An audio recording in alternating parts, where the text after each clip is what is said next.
Hello, everyone, and welcome back to the New Hampshire Business Show. My name is Chris Pastrana, and today we're here with Lisa McNally. How's it going? Hi, good. How are you, Chris? Good.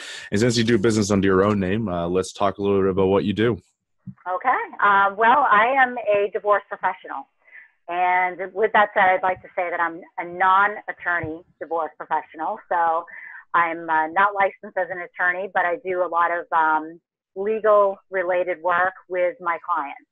So some of that includes divorce mediation. So as a certified New Hampshire divorce mediator, I work with couples who are divorcing and I help them to resolve everything outside of the process. So we're not going into court. We're not doing anything like that. We're meeting privately. We're going over all of the divorce related issues that the court would require them to resolve in order to go their separate ways. And I'm helping them do all of that, including quite literally from A to Z. So we are having all those discussions. We're reaching all the agreements. I'm drafting their mediated agreement. They're doing all of their paperwork outside of the process. And the final result is for them to file everything with the court and pursue their divorce. So that's in mediation. I'm working with couples. In divorce coaching, I'm working with one person. So one person that's either before, during, or after the divorce process, and I'm helping them at whatever place they're at. So they could be at any stage in that part of their life, and I'm helping them with each piece of that as a divorce coach, and I'm also as well a health coach and wellness and so on. Okay, that's pretty interesting. So you had said you're not a lawyer? I am not a lawyer. So okay. I'm a non-attorney certified marital mediator and certified divorce coach. Okay, cool. So I guess it's interesting because I know a little bit about mediators and stuff like that. And I know when most people go through divorces, they would think about just jumping straight into the court system. Mm-hmm. So why would they go to someone like you instead of like the courts? There are a lot of reasons. Let's first start with the financial reason. Financially, I save my clients a lot of money. Yeah. So rather than going into the court process and kind of getting sucked into that process where they may or may not need attorneys, but either way, they're usually going down that road where they're going to be spending a lot more money than if they sit down and try to resolve things with me. Yeah. So money financially would be the first reason for a lot of people. And then of course it's more amicable. It's a place where they can actually think about what's best for them and their family, their children. They can think about how to co-parent their children beyond the divorce.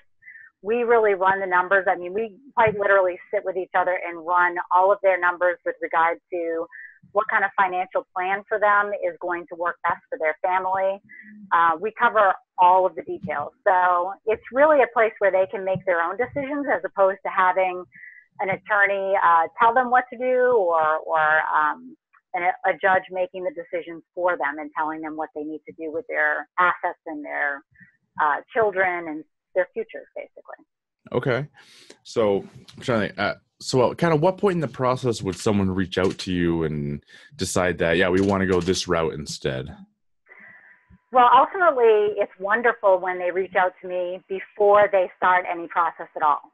Yeah. So the moment anyone is thinking about divorce is going to be in their future, it's a great time for them to meet with me, for them to come in and have a free initial consultation with me. So we usually meet for about an hour, all three of us together. And I really educate them during that meeting to let them have a solid understanding about what mediation is and how it works, what would be expected of the two of them, what my role is, and that way they can make a decision as to whether or not they want to try. So mediation is a voluntary process. Mm-hmm. So unlike litigation, once you get into litigation, it kind of takes on a life of its own and you kind of get pulled into that, and oftentimes it gets very adversarial. In mediation, it's voluntary. So you're coming in, it's a voluntary basis. The goal is to reach agreements that work for everyone as much as possible. And if it's not working for you, you don't have to continue. So you're not stuck in the process.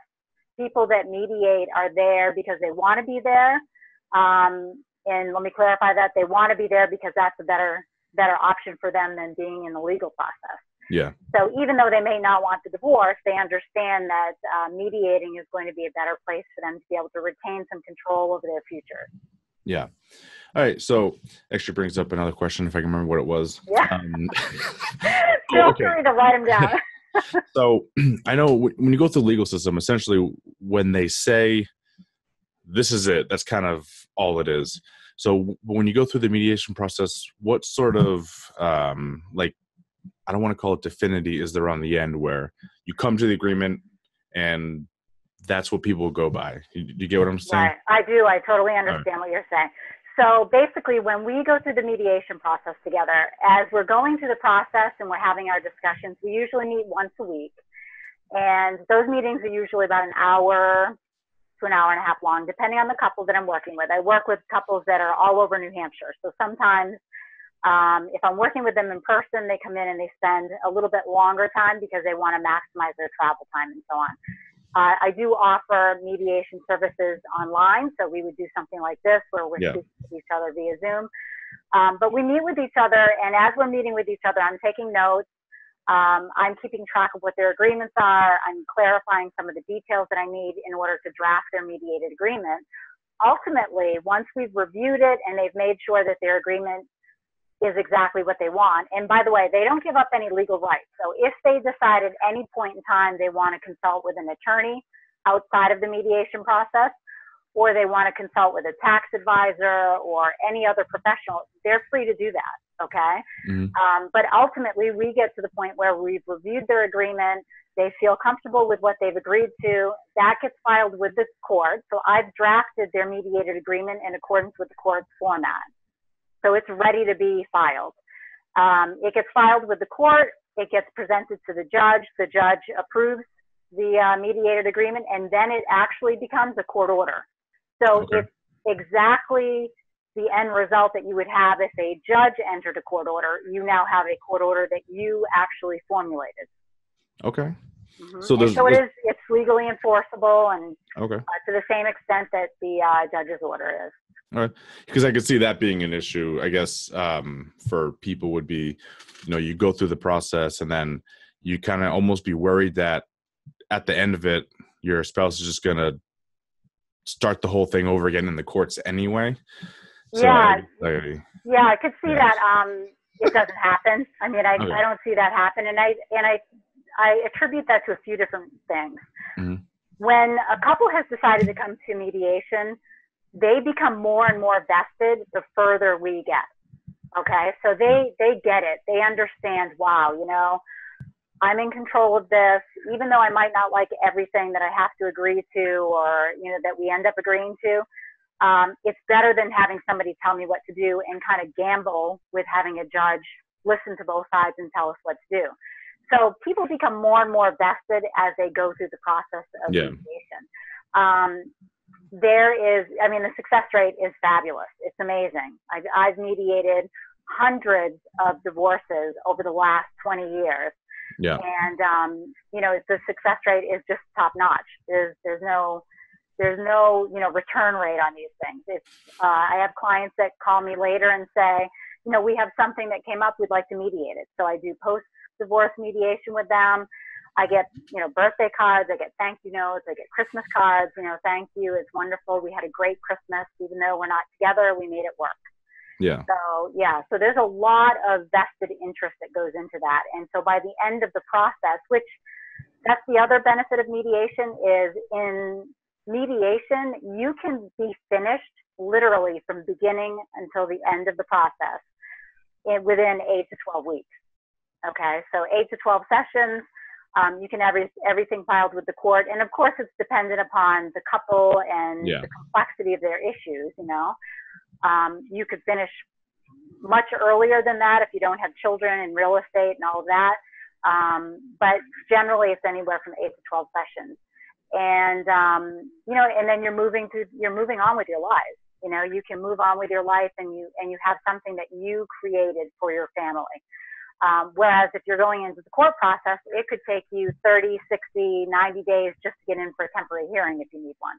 Yeah. So the process is much more expeditious than the legal process. And by the way, I should mention that as part of my divorce mediation or my divorce training or profession, I am a certified divorce financial analyst. So I'm trained in all divorce-related financial matters. And I'm also a licensed real estate broker in New Hampshire and Maine. So when it comes to real estate and investing and all of those things, and quite frankly, I really kind of had to go out and do all this stuff. I started my career as a divorce and family paralegal. And as I started getting further and further into it, I realized, wow, divorce touches on real estate, and divorce touches on finances, and divorce touches on taxes, and divorce touches on children. And, so I really have over the last 20 years kind of pulled together my credentials and training in all of those areas that are touched by a divorce. Yeah. And that's not the real estate part, because that's interesting too, but the finances is a big one, because I don't think people think about this before they get married. Yeah.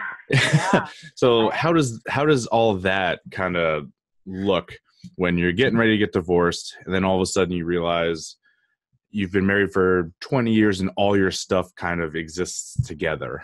Right. It kind of depends on what the finances are. So you've got your assets and you have your debts. And the nice part about mediation is that we look at those and we come up with what's fair to both parties. So in the court system, they approach it as, kind of looking at the bigger picture. They make the best decisions that they can based on what they have for knowledge, but it doesn't take into those considerations many of the things that we can actually consider and talk about in mediation, right? It just makes sense. If you and I are getting a divorce, we're going to sit down and talk about things more intimately and have more knowledge about them than a judge would have just looking at our proposal. Yeah. Right? So we know the history to what's going on. We know, that it was Aunt May that gave us that painting on the wall. So I should, fairly walk away with that when we divorce. Yeah. Because it was my aunt. You see what I mean? Yeah. And there are others, those are the finite details that don't necessarily make it into the court system in front of a judge. They just don't have the time to do that stuff. Yeah.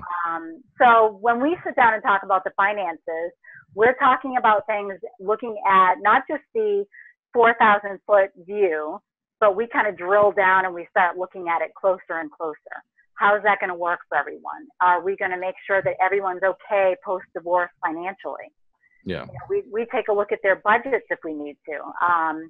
If we're looking at a situation where someone has stayed home with children and someone has been the primary wage earner, we're taking a very close look at what their budgets are. We're looking at what their post-divorce budgets will be.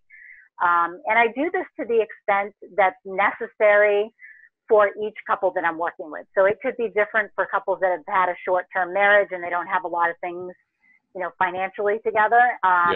Whereas if it's a 20-year marriage and we're looking at a lot of real estate or investments or retirement funds and things like that, of course, that's where my certified divorce financial analyst training and expertise comes into play, because those are the things that really make a difference in your post-divorce future.